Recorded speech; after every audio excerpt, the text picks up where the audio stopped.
Oh, we're recording. You just had to make me laugh before we started this, huh? I mean, what a great way to start the show. Hi, everybody. Hi! I'm still in the corner. Yeah, and unfortunately, there's two of you. We're having some technical difficulties with Hangouts. we don't know if it's my computer or her computer or what, but we've been having trouble with having both of us being able to hear each other at the same time. Like weird things have been going on. It's off. Yeah. Apparently, my phone has to be in the conversation. Yeah, yeah, we don't know why. It may be my new computer because it didn't start till after I got this thing. But I don't know. We really can't figure it out. We just find that if we put Robyn's phone in the conversation, things work. So, Next time we're trying your phone or something. I don't know.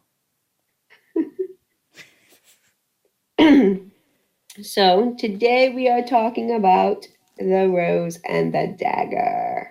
Oh, you have the new book. I have the old one. I think yours This is book the is hard. It's the difference of the hardcover versus the soft. Oh, that's a paperback? Yes. Oh, because that's the cover that's on my Kindle. Yeah, this is the paperback. Okay. Yeah. I was about to say this book isn't even old enough to have two different covers. Yeah, I think they did a cover redesign for the paperback. Um, so it's the sequel to The Wrath and the Dawn, and it was amazing.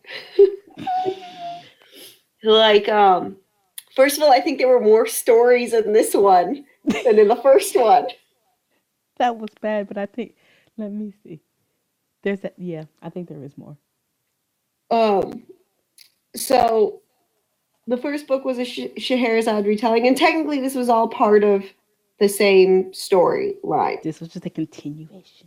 Um, where the last one left off with her being taken by um, her ex favorite person, her basically her ex-boyfriend and but not best quite. friend. Um, they were sort of kind of engaged, but not quite. It was like they had been friends their entire lives and they loved each other very, very much. They apparently kissed several times. I think they might have gone farther than kissing, but I don't remember. I didn't save that part. They had a moment after her mother died where, or no, after Shiva died, where she had gone to him to sleep with him and he refused. Okay. Um, I have a craptastic memory. uh, but she she's taken by him and his best friend to their encampment where they're raising rebels against her husband, because the captain of the king's guard sends that like tells them to take her away because he thinks he's going to kill the king's going to kill his next wife to protect people. So the entire plot of this for the entire plot of this, Scheherazade is trying to quell the rebellion, free her husband from the curse that he's under, and heal her father because she thinks her father's sick, which he's not. He's faking because he's an ass. He's faking, but he's not all better yet. Right. Like he was still super weak. He was just faking how sick he was. Yeah. He did a spell and destroyed the capital city of Khorasan, which is her country. Which is a real place, and Ray was a real city. Yeah. So she starts investigating Tariq, her former loves, people trying to like. She finds out some of the assassins that tried to kill her were there. Trying to figure out where they're like what's going on with that, like all sorts of different stuff. Lots of investigating. There's magic lessons. It was great. I was really excited for the magic lessons. Anybody who is following our Book Buddies Live Twitter hashtag, I put some fairly colorful comments up there. What you doing? I don't know. You look like you're doing something. What are you doing? I don't know. I don't have Twitter on my Kindle. So I was like, there were several things that really rocked me on this. The first was we left the first book knowing that her handmaid Despina was pregnant with Jalal, the captain of the guard / cousin to Khalid, the Caliph, that she was pregnant with his baby. When what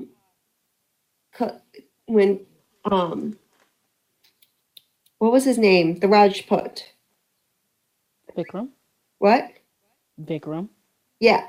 When Vikram, who was, he's Khalid's best friend. He was personal bodyguard. Sherazad's personal bodyguard from the time Khalid's that personal became bodyguard.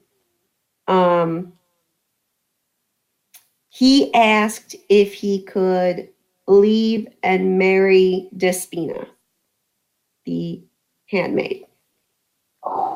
Now we know she's pregnant with somebody else's kid. And they disappear for like half the book. More than. There's all sorts of betrayal. She gets kidnapped by her best friend's father from the rebel encampment. Her father. What? With help from her father? Yeah. Her father and her best friend's father. Her best friend died before the first book took place. She was killed by the Caliph as part of the curse. He has to kill his brides every morning. She was kidnapped by those two men who she trusts very much and taken to the Sultan of Parthia, who is not only Khalid's step uncle, but he also has real interest in overthrowing Khalid and taking over Khorasan. So he's talking about his daughter who we met in the first book. He's talking about his daughter and how she's so excited to be seeing Sherazad, and out walks Despina, who apparently was his daughter the entire time, and his spy. And my world was rocked. Yeah.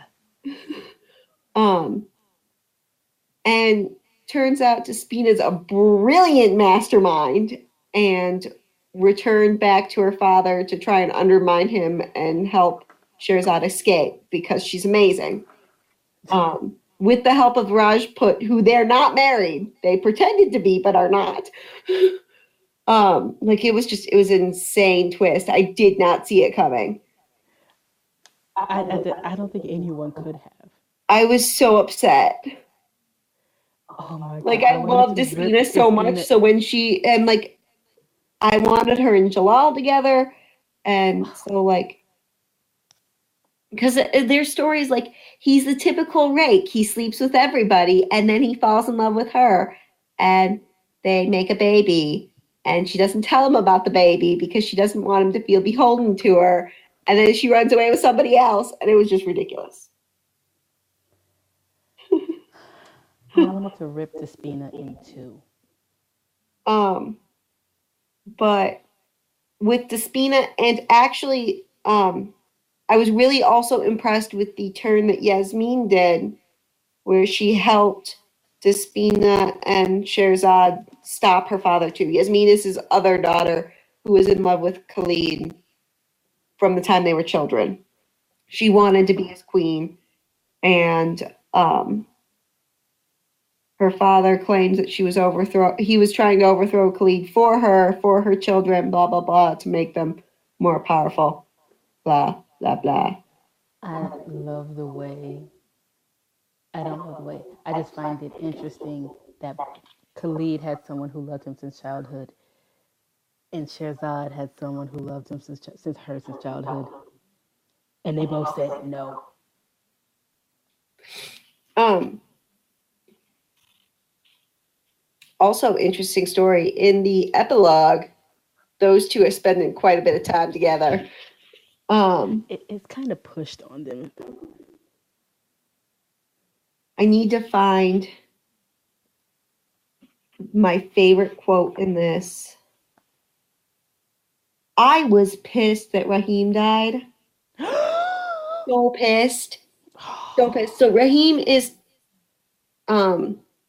Shahrazad's first love's best friend, who is also falling in, like, he's throughout the course of this book, he's admitted that he's in love with her sister as well.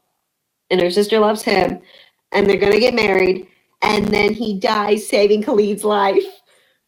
I know. Like, it was so epic, but at the same time, like, But why couldn't you have taken Tarek? I don't I know. would have been okay with that sacrifice. I know, and it would have finished his story. You Yeah, know that whole, he's come full circle from absolutely hating Khalid for what he did to Shiva, and for taking it would Sherzad. it would have been an epic, like, um story arc for him, fully Yes. forgiving I mean, although I guess we can't have too many of those because you have one for Jahander. Jahandar. Yeah. Because So Jahandar is her father, who wants to, like, he wants to be this epic, powerful. anything really. Yeah. Yeah. Um, so in the first book, he has this magic book, and it takes blood magic, which means he has to kill something to get powers. And the bigger the something, the bigger the powers. And are you sick? I have been, like, so stuffed up all week. I was about to say, do you need some Baileys? I probably could use that, yes. But I've been stuffed up all week. The congestion's, like, trying to move to my chest, and it's just awful. So Jahandar, he had a book in the. My God, mute yourself, woman. He has this magic book, and he was going to use it to save Sherzad because everyone is convinced she's gonna die. Like, he killed 78 other women. He is going to kill her too. So he gets, he's trying to get power so he can save her. At the end of the book, he kills a horse, I believe, to get powers enough. And that's where he destroys Ray. So now he is completely wiped out, exhausted. Although not as bad as his daughters think. His daughters think that he's basically in a coma. And he can wake up when he wants to. He just can't really sit up or move. Although, as he gets that ability, he still is hiding it from his daughters until someone sees him open his eyes and he's like, oh, the jig is up. But at this point, he's feeling bad because he used to be the vizier for the former king, and he was stripped of his title, and he's been stripped of his wife, and he just wants power. So he has this book that he just can't wait to use because it gives him power. And when the evil uncle of Tariq, says we could use someone with your abilities, he was so happy because he had power. And so he goes along with the plan to kidnap Shahrazad because, the uncle trusts him now and he has power. And he does think that he's doing something good for her. He wants nobody listens to Sherzad through the entire story. Like, well, I'm sorry, but Khalid is a madman who kills all his brides. But I mean, they should know her well enough to at least like be like, okay, why is she defending him? She should be the last person to defend him. He killed her best friend. Maybe there's stuff we don't know. Stockholm syndrome.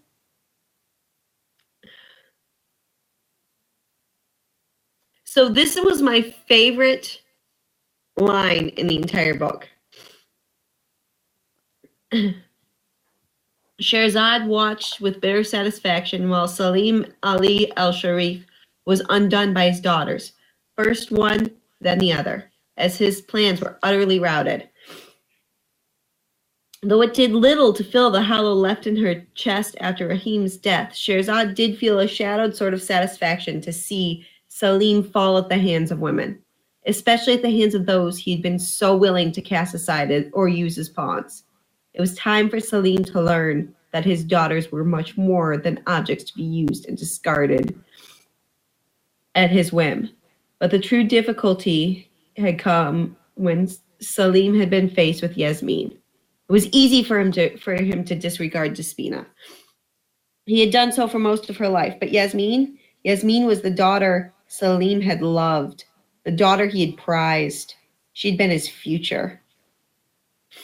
So, like, I thought that was really epic, because these, like, we have tons of stories of women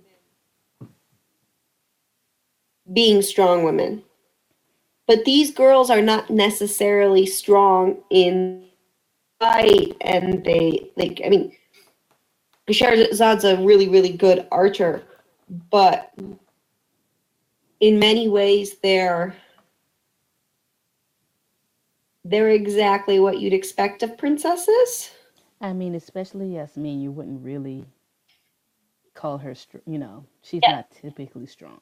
The first time we see her, she's doing a belly dance. And she's kind of catty the way, you'd expect a spoiled princess to be. Especially talking to the wife of the man that she wants. Uh-huh. Despina served as a handmaiden for years. She grew up very poor. She was actually a slave for a little while, which was all a ruse. She was sold into slavery by her father to be a spy. So she was like a slave for like 5 months. And she they wield their power in ways that's very unique to this world of women who don't have a lot of power. Because not only is it a ancient Arabic culture, pre-Muslim, like, I don't believe they're Muslim at all, right? I think they are, because I want to say caliph and all of that sounds like Muslim terms. Like, I know it's like that area of the Middle East, but I don't know if they've actually, like, if they're actually, like, the religion there is Muslim or not. Well, from They what don't talk enough about the belief system for us to be able to say with any sort of. I mean, if they are, or if they are not, they don't. It doesn't make much of a difference really on the factor story. in at all. But they seem to focus a lot on, like, the girls being protected, being not being alone with a man before marriage, all that sort of stuff. Very, like, old school in their, like, there's a point in the story where she's alone with Khalid in his room and changing her clothes, and he turns his back to her to give her privacy when they're married. But he didn't do that just to give her privacy. It was to distance himself, because he didn't want to want her at that point. Right.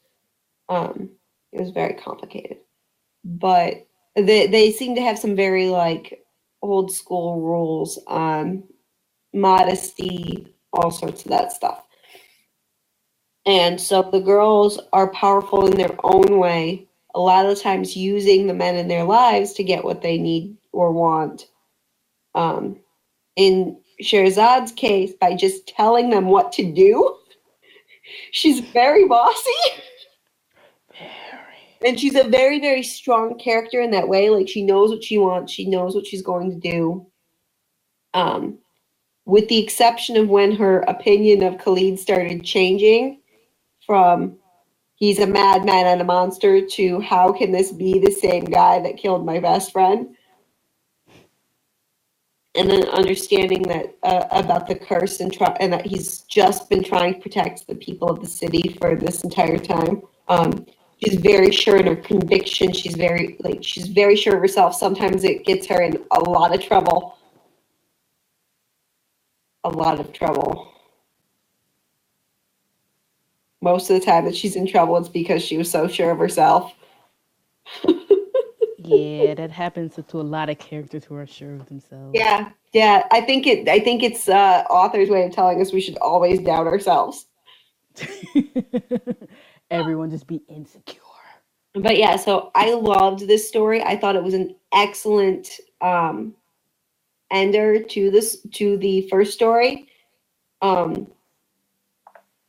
know some people wouldn't like the fact that at the end, in the epilogue, they have a kid and stuff like that, because not all some people seem to think that a story can only end when the two characters who are in love have a baby.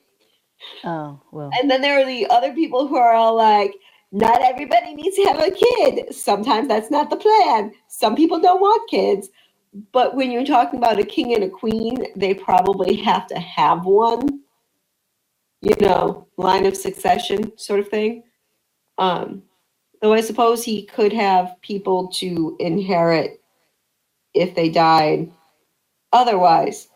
But it makes it a lot easier when they're your genetic child. Yes. And it was really nice seeing Khalid be that tender to a character other than Sherazad. He seemed more human.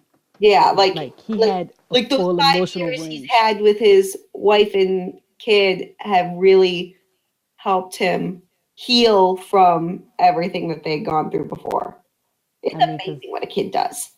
During the entire 2 books, he is very, very, very stoic. Yes. Most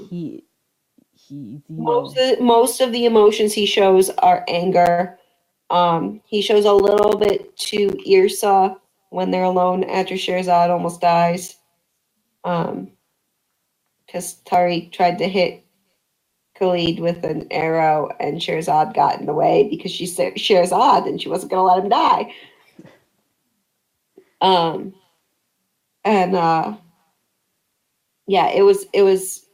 It was an excellent ender to the story, and I think it really fit with the way the story went. In many ways, Sherazad's a very maternal character. She's constantly trying to protect Despina and Yrsa and anyone who seems like they need it. Yeah, she just takes care of people in her life, usually without their asking her to. And it's like, please stop. Yeah. Her father redeems himself by saying, he actually kills Khalid.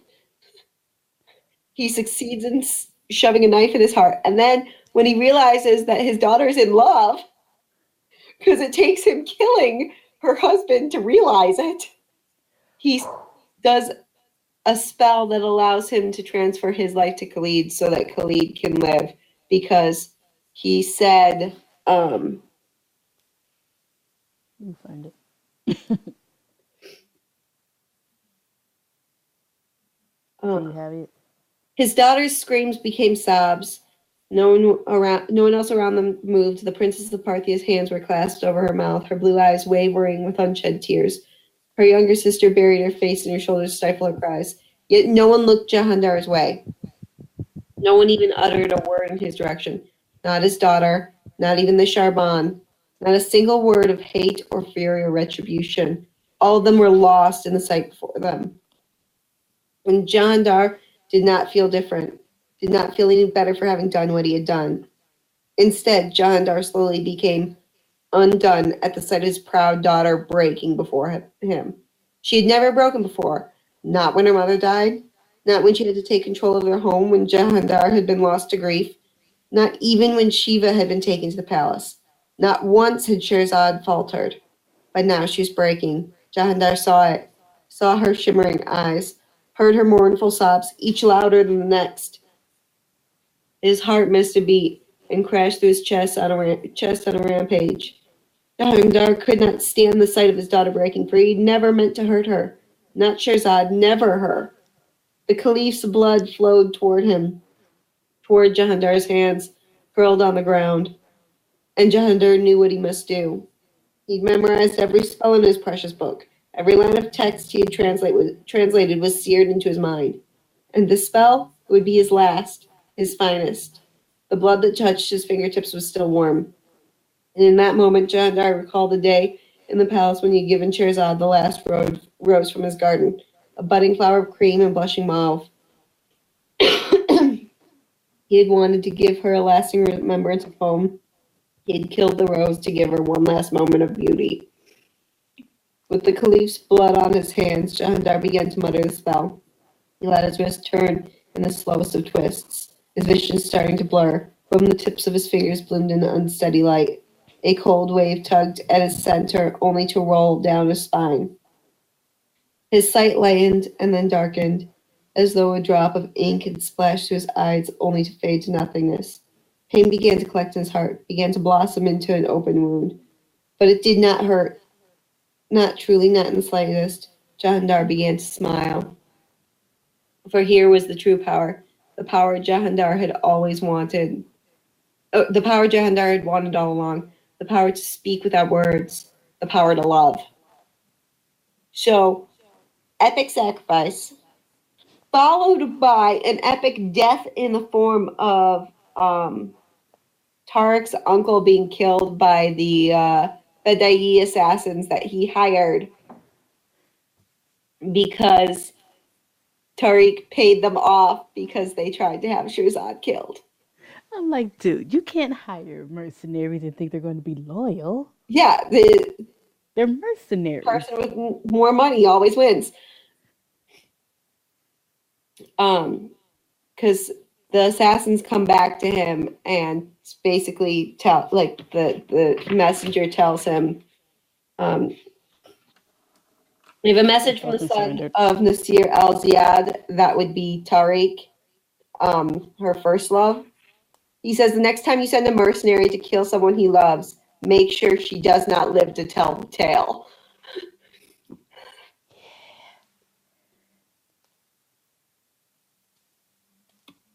Which was pretty epic because, you know, it was. I liked Iris' character growth because in the beginning of the book, she's, they call her or she calls herself a mouse, and she's very soft spoken and wouldn't hurt a fly and wouldn't say a bad word about anything, and she is just like that super sweet person that you just hate because they're so sweet. Most people don't hate them. No. It gets to the point where it's like, can you tell a lie, or can you like swat that fly? Yeah. Or like, can you do something wrong so that way I don't feel horrible in your presence? She's just too perfect. She is entirely too like soft spoken. Like she is like the quintessential like damsel in distress type character who can't do anything for herself except for make potions, except for make tonics. But I mean, she's like super sweet and nurturing, and I'm sure she could totally be Snow White if she wanted to, like taking care of animals and whatnot. Yeah, she's a And pretty good strange healer. Yes, and she's a very good healer. And at the end of the book, where did it? Oh shoot, I lost the page. At the end of the book, when she, if I could find it, when Raheem is dead, and she finds out he's dead, and this whole time she's been calling herself a mouse, and she's said she had to give it up because when Scheherazade was shot with the arrow, Khalid was going to kill Tariq. Just Yeah, they he were was going to kill him. fighting while Shehrazad's bleeding out. And the only person with any sense in their head at the time was Scheherazade, who's bleeding out, Telling and Irsa, Irsa. stop them. And it's like, you have to yell at them. And that was probably the first time in her life that Irsa had ever yelled. Which is really significant because she's terrified of Khalid. As anyone in their right mind would be. Which at that point Sherazad had opened up to her about everything, so she should at least know he's not the monster she thinks. Okay, but at that point, he is about to kill Tariq. He's terrifying. True. And holding two swords in his hand. She's known Tariq her entire life, so it kind of like, I guess. But I mean, you know, by the time the book is done, she is truly trying her hardest to not be that little church mouse that she was at the beginning. She's still a very sweet girl, but she's she's still super sweet. But she's growing a little bit of a backbone. Yeah, she just speaks her mind more. And so when Raheem died, she's like, she would not be a mouse. She was no longer a mouse because of Raheem, and her chin rose. And it's just like, oh. Because, I mean, her voice was breaking, and she was basically trying to be more like Scheherazade. Yeah. I imagine it'd be hard to be Shehrazade's little sister. Well, I mean, if you were trying to be Shehrazade's little sister, yes, it would be hard. If you were just being Irsa, as Irsa is, you know, as long as no one made Irsa wrong for being that church mouse, it would be cool to be.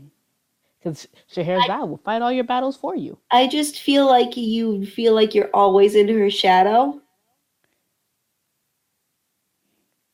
Like, or you could just think Scheherazade's crazy because she keeps getting herself in trouble.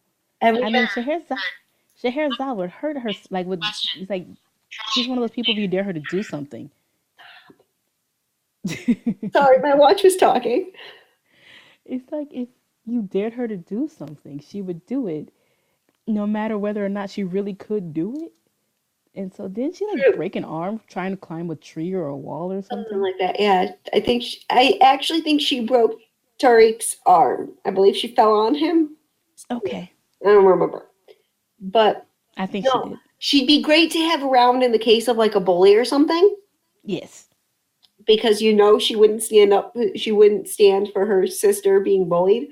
But I just feel like she commands so much attention whenever she goes anywhere. Like, and I mean, she's the main character of the story. Of course, she's. Uh-oh. We're having technical difficulties again. What? Oh, you're back. I'm back. You froze. Oh, I'm sorry. But yeah, a lot of her mouseness comes from the fact that she is Shehrazade's little sister. I mean, it could just come from her being a mouse.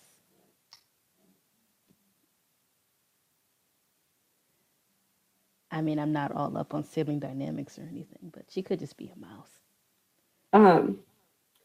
It's hard to extricate sibling dynamics from like who you are as a person, because being a sibling kind of affect like. Unless you don't have it. Well, I have a half brother who barely counts.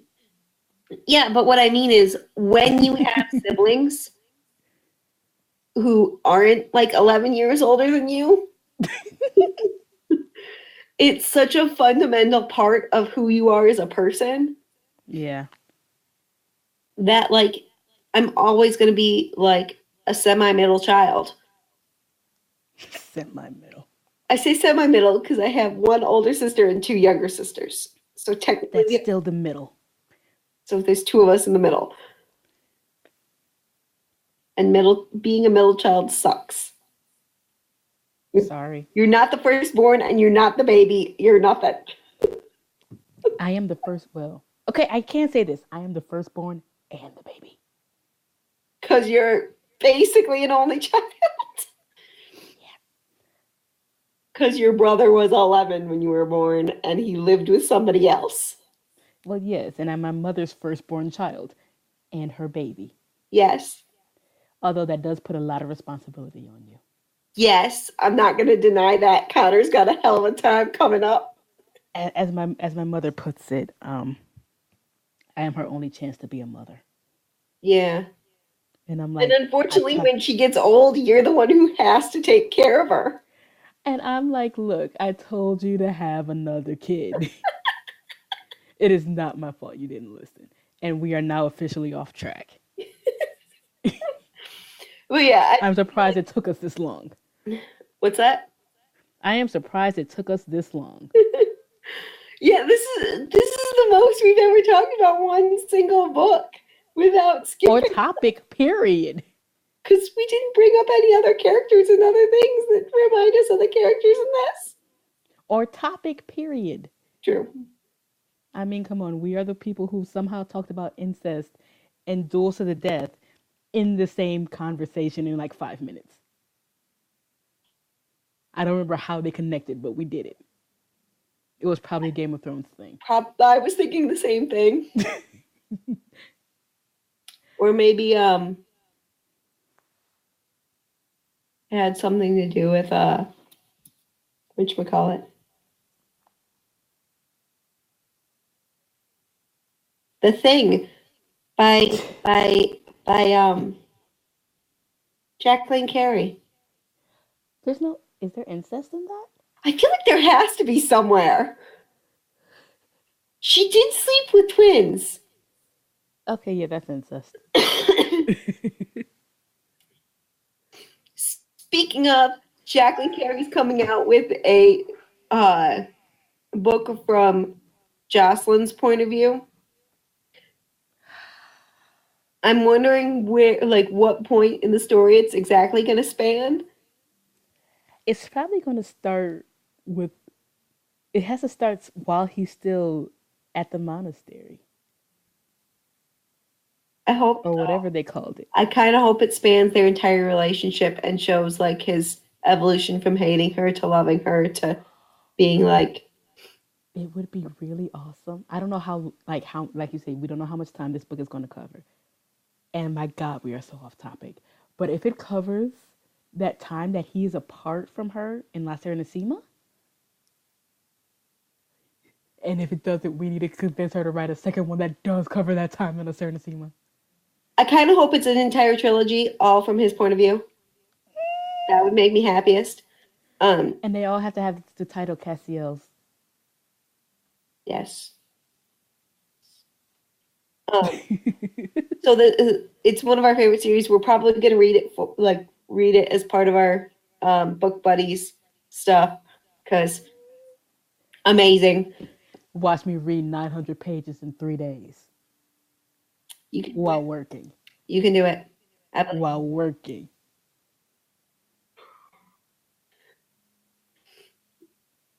But yeah, we'll probably read that once it's coming out. She just announced it, so they still have to write the book. But we may This is making me really happy. So I think we've said all we can think to say on this one. Yeah, I didn't take notes this time, sorry. We loved it. It was really good. The character growth was amazing. We love any book that shows good character growth. Sherzad really didn't, but the other characters did, so I'm okay with it. Yeah, Sherzad gets what she wants too much to ever change. Yeah. Like if all of a sudden her way of getting stuff didn't work, then she'll change. You mean like she did in book one? Huh? You mean like she did in book one? Yeah. I mean, come on. But it was really, really good. We enjoyed reading it. Next on our list to read is Truth Wish by Susan Dennard. So mine's on order from the library. Hopefully will be coming this week and we can I can start it. I'm not sure how long it's going to take you to get it, Robyn. You already have it, don't you? No. But it's an ebook. I'll just download it when you get it. Okay. Either that or else I will figure out what. There are hard copies at the library. I don't know which library. I'll have to go find it and Um, drive all over Creation to go get it. so you guys can follow me on Twitter. Um, I use the hashtag Book Buddies Live for updates on what I'm reading. I will warn you, I am not opposed to spoilers on there. Dude, this entire channel needs a spoiler alert. Uh, We will tell you the beginning, end, and how much we hated it. uh, let me see Hated it. some of my tweets from this because it.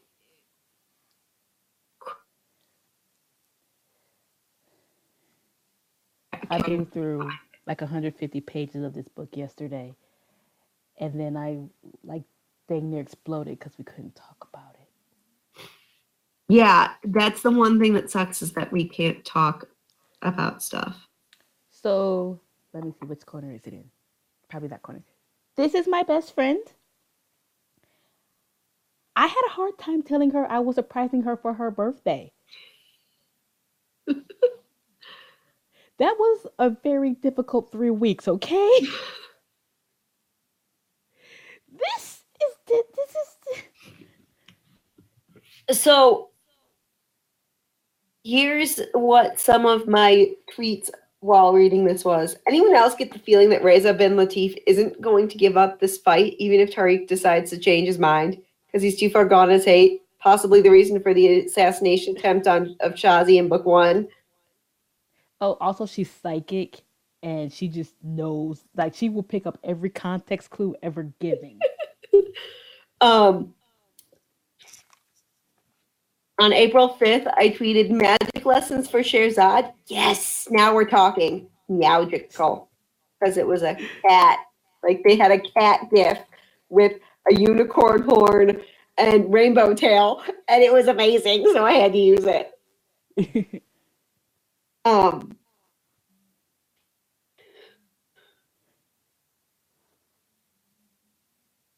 And then at about the time that Tariq followed Irsa and attacked Khalid with his bow and arrow and hit Shirzad instead, I went, Tariq, you idiot. And then I was like, anyone who's read The Rose and the Dagger, can we talk about Tariq and how unreasonable hatred only leads to hurting those you claim to love, even though you refuse to listen to them? I am sorry, but Tariq is like, Tariq shot Sherzad on accident trying to get the Khalid. Yes. He felt really, really bad about it. Yes. And he said, I will learn from this. And so what does he do the next time he sees Khalid? Like the next time he's alone with him, he tries to kill him. Tries to kill him again. It's like, dude, granted, you did not learn your lesson. Well, he doesn't actually try to kill him. He thinks about killing him. Okay, that's Khalid gives him 3 arrows to try and hit him with, and if he doesn't, he'll kill him. One was for his lost cousin, one was for his lost aunt who killed herself after his cousin's death, and then the other one's for his lost love because Khalid kind of stole his girl. So he gave him 3 shots. I was like, you get 3 shots, and if you don't hit me, I'm coming after you. And Tariq was all like, you think really highly of yourself. And Khalid was like, I don't take bets that I know I can't win. I don't fight battles I know I can't. Yeah, that. He ends up not shooting him at all. Was it really because he came to his senses, or was it because he realized he couldn't win? I feel like it was because he realized that I mean, shortly thereafter they became not enemies. Yeah. I feel like it was because at that point he knows about the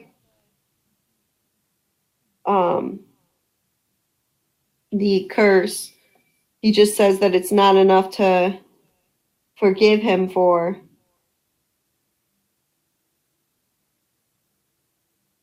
Um,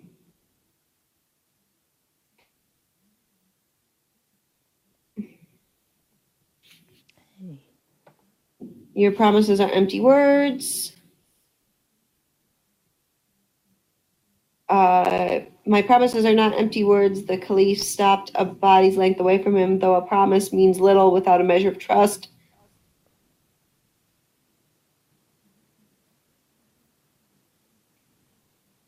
Tarek's jaw set. The sheik of this camp once told me that trust is not a thing given, it's a thing earned.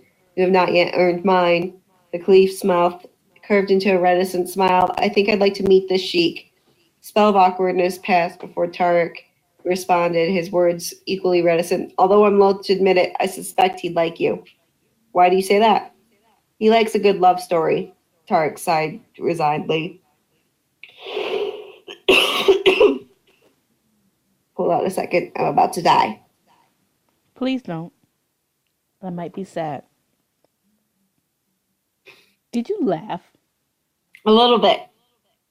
At this quiet pronouncement, Tarek caught a sight of the vulnerability deep within the arrogance, more of the man behind the monster. Tarek paused to consider the boy king he'd so long despised. So long he wanted to see die a thousand slow deaths at his willing and eager hands. For the second time, Tarek saw the hint of something more. Not something he liked, perhaps something he could never like, but perhaps something he no longer hated. For your sake, it had better be a good love story, he whispered. And at that, the Caliph of Khorasan bowed to Tariq Imran al-Ziyad. Man, these people have some really long names. A hand to his brow. After a moment with the slightest twinge behind his heart, Tariq returned the gesture. So he decided not to kill him because he doesn't quite hate him anymore.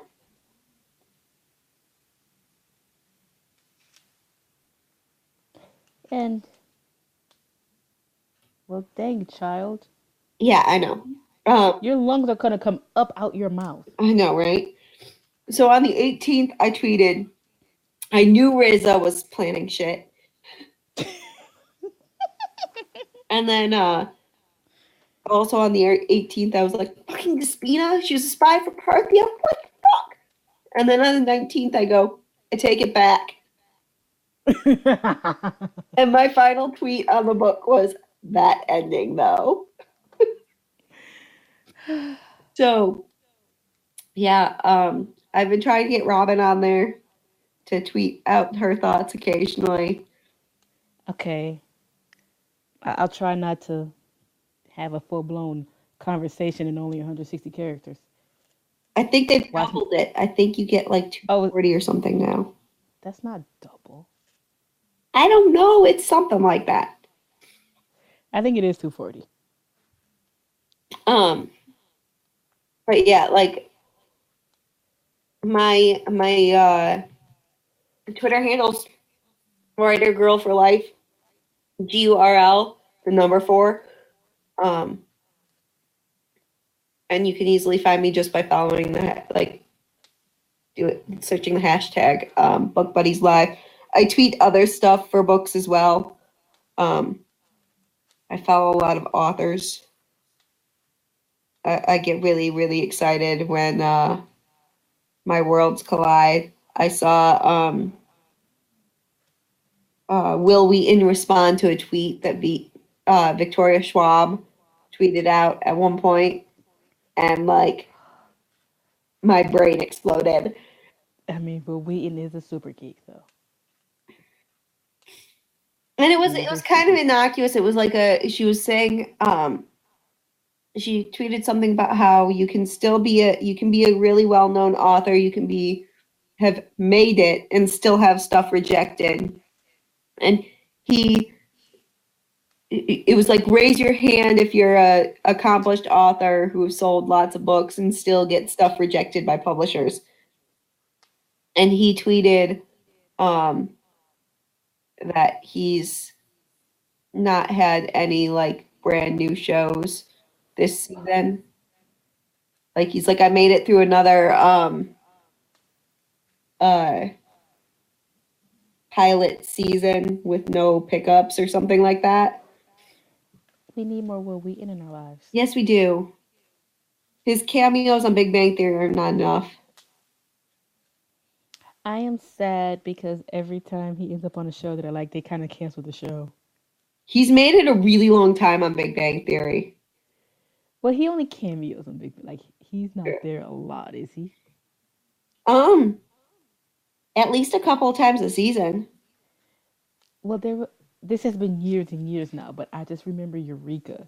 He was, you know, every other episode at least on Eureka, and then they just pulled the plug on the show in the worst way possible. Like they didn't even tell the actors that the show was canceled. That's awful.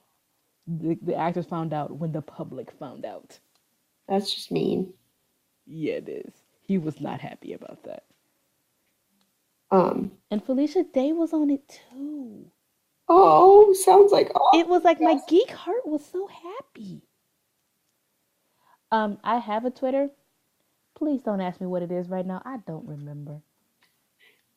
You might just need to create a new one then. I mean, I can get into it if I open it up, but since I am the one recording, I can't open it up. I can't do it from my Kindle because I don't remember what it is. But I am logged in already on my computer, which is having technical difficulties. And so I can't get to it until we're done. Okay. But yeah. I mean, I can log in. I post stuff up on Instagram occasionally. Not a lot because I'm not a big picture person. And Instagram. How can you be a parent and not be a big picture person? What? How can you be a parent and not be a big picture? I'm a big picture of my kid person, not a big picture of like. I don't do good Instagram photos. I just don't. It takes like skill to be a good Instagram picture taker. Lots of practice. That's when you see those pictures of people taking pictures from like awkward angles. But yeah, I do some stuff on there.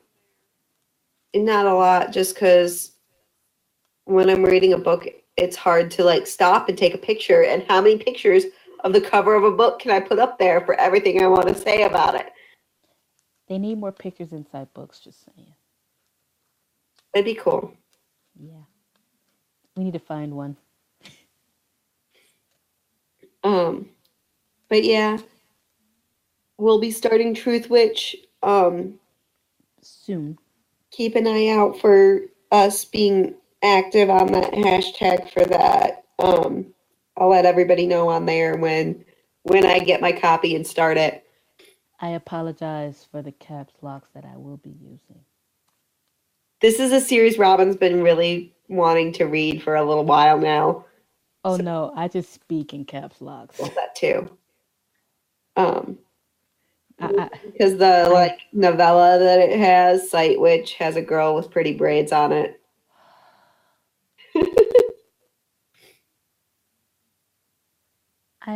Okay, look. I am happy to accept all pictures of black people doing magic. Just saying.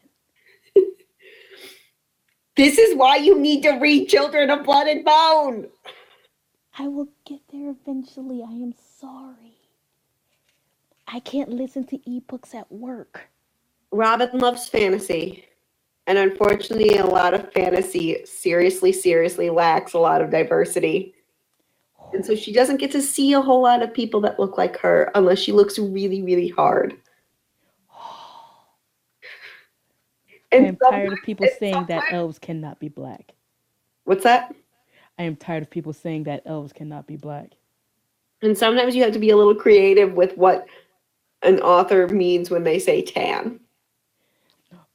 What book did I just started Children of Fallen Angels, and they're like, this character is brown because they haven't lost their summer tan. And I'm like, they're not brown. They're probably orange. Like, I was so excited. Which character was that? Huh? Which character was that? Probably Jace. Probably. He would be golden. Like, of course, he'd have golden skin when he's all tan. And But no, the word she used was brown. yeah, And I'm sorry, I think of myself as brown. that just makes me think of how Hermione's described as very brown in a point in Harry Potter in the third book. Because they never spell out her color at all. Yeah. Her defining characteristics are she has bushy hair and buck teeth. And then in a single line, she's looking very, very brown. And everybody assumes it's because it's the end of summer and she might be tan. But it could be that she's actually brown. I think that's what I assume. I don't know. I hear there are people who complain about there not being enough diversity in Sarah J. Maas books.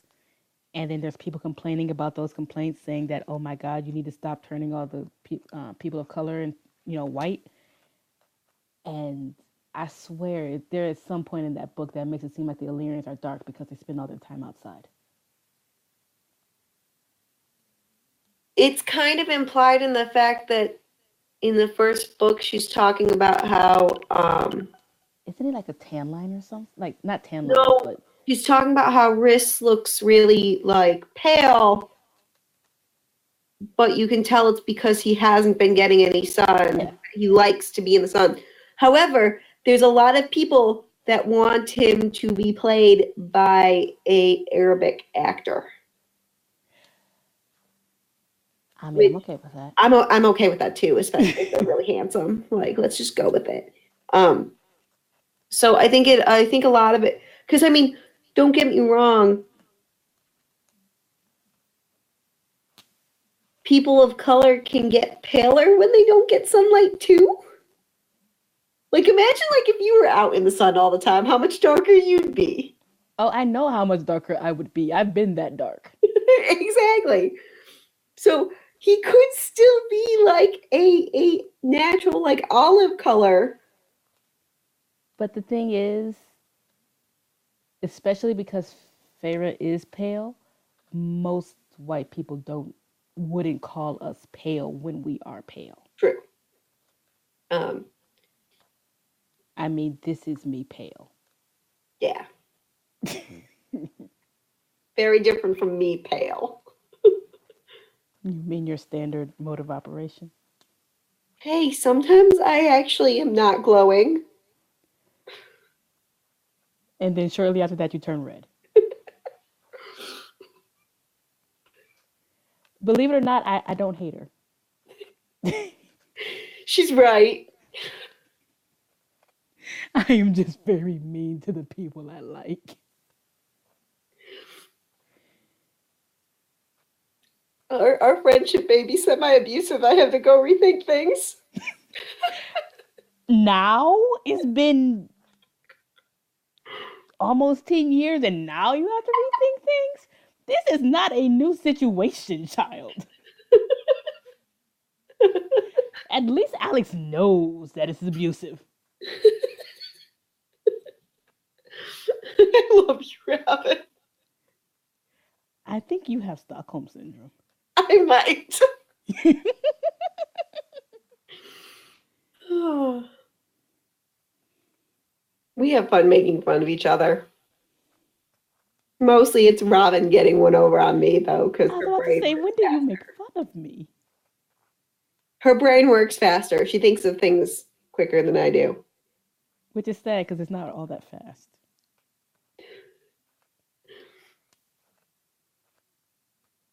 Though there is that time that I told you that the reason why you can't find pants that fit is because you're black. You told me that? Yeah, Probably. you were texting me, and I was actually headed, like I was in East Quad with Mary. Holy crap, you remember that long ago? Yes, I do. You were texting me about how you couldn't find any pants that fit because you had lost a bunch of weight. And Oh, yeah. I turned to Mary and I go, would it be racist for me to say that that's what you get for being black? And she goes, no, because it's true. Yeah, it was. Yeah, it was. I mean, it still is, but are we done now? I guess we're done for the night. I mean, we probably should be. Bye, YouTube. We love you. Bye. Follow Bye us. bye. Tweet us. Have fun with it.